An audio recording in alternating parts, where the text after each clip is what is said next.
She's got fire in her eyes. Everyone has some sort of passion, and we use our creative works to show it.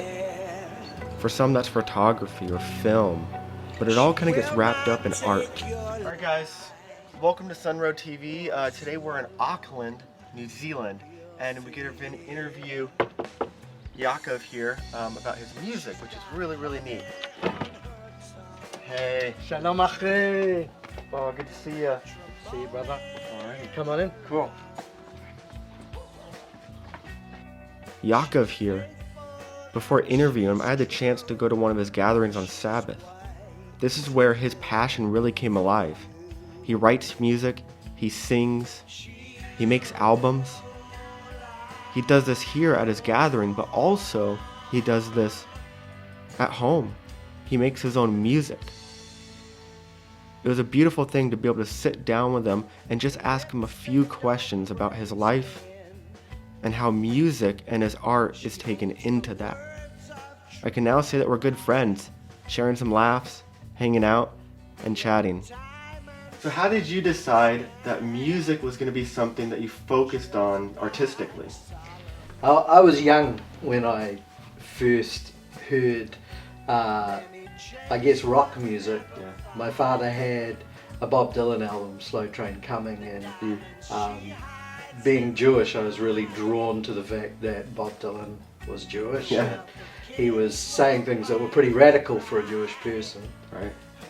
And then I started listening to a lot of punk rock music. So I was 14 years old, and I decided I would really love to be a drummer, you know, to hit things, because I had plenty of angst. And so I joined a punk rock band. Mm-hmm. So I actually started all of my music playing drums in a punk rock band.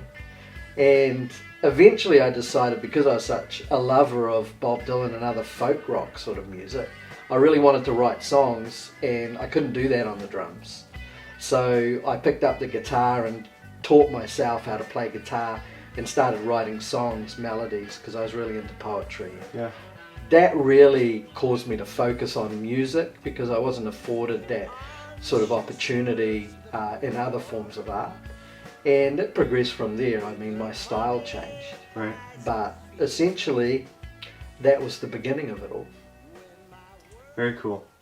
Jerusalem, if I forget you, let my right hand forget what it's supposed to do. Jerusalem, if I forget you, let my right hand forget what it's supposed to do. Say, oh, yeah. So now you're here, and we're in New Zealand. Yeah. But you have a lot of Jewish roots, and you've been to Israel. How does that culture, both those cultures, tie into for you as an artist and for you as making music? I think that's a great question, because the culture we live in and the culture that's in our blood is always going to inform our art.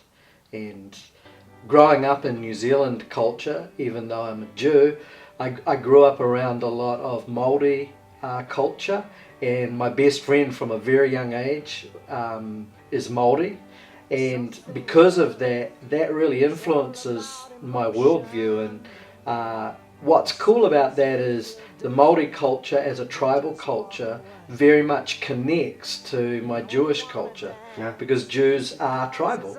And so there's a lot of similarities. And so when I eventually did get to Israel for the first time, I'm thinking, wow, particularly the Mizrahim, the Eastern Jews, they really get the tribal thing just like the Māori do. And so it really is quite cohesive. I guess the differences are then in the style.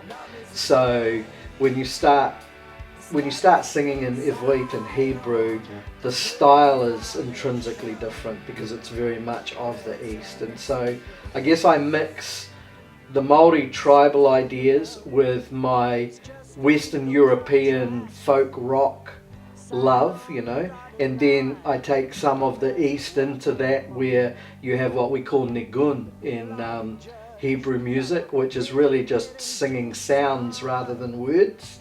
And all of that kind of comes together and converges. So all of it all of it is present in my music, but I guess the strongest sort of style in my music is this folk rock roots sort of feel, and then these other components come in and converge. Right. Yeah. All right.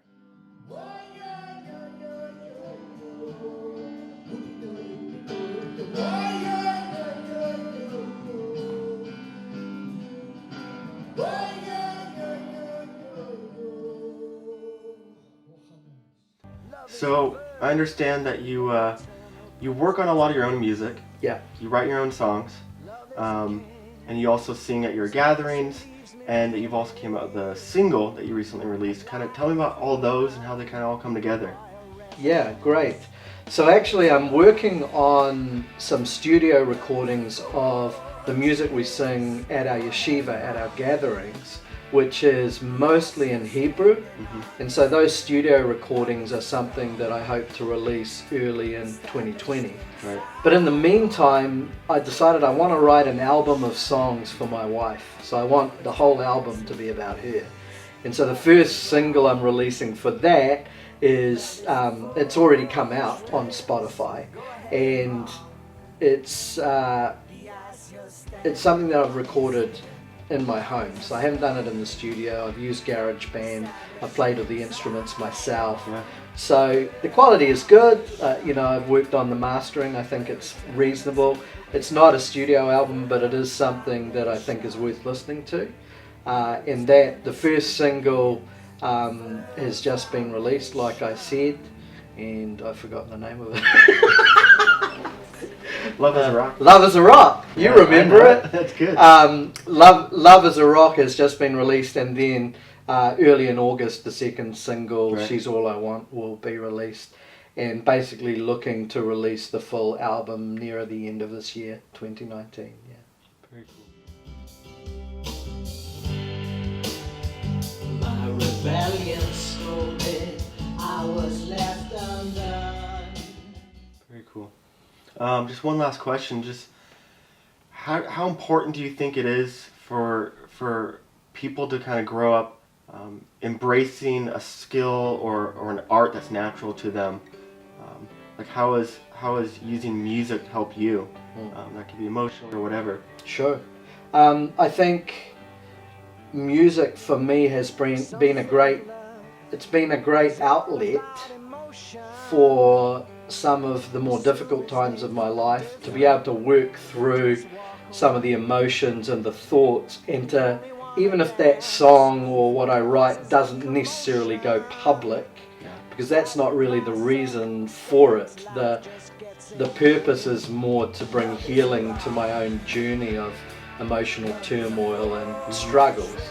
And I find having music as an outlet gets all that crap that's in here out, and it means I've been able to deal with it and heal through it, So I think music and any form of art really is a really great gift that allows us to journey with our hurt and journey with the things that delight us. I mean, whatever that expression is, it comes from within. Yeah. And it brings a sense of wholeness to your being. And look, I just think it's a wonderful gift. Very cool. Yaakov, thank you for the interview. Toda rabba. Thank you. And then for all you out there, you can go to onsunroad.com, and thank you for watching on Sunroad TV. I'll put all the links below. I'll put links for Yaakov and his music. And remember, you can also follow any of my personal content at the Discovery Channel on YouTube and other sources. But again, thank you for watching Sunroad TV, and we'll see you next time. Established in Zion, a firm foundation where eternity begins. Well, I think love is a person, not a feeling. Love is a verb with an eternal present tense.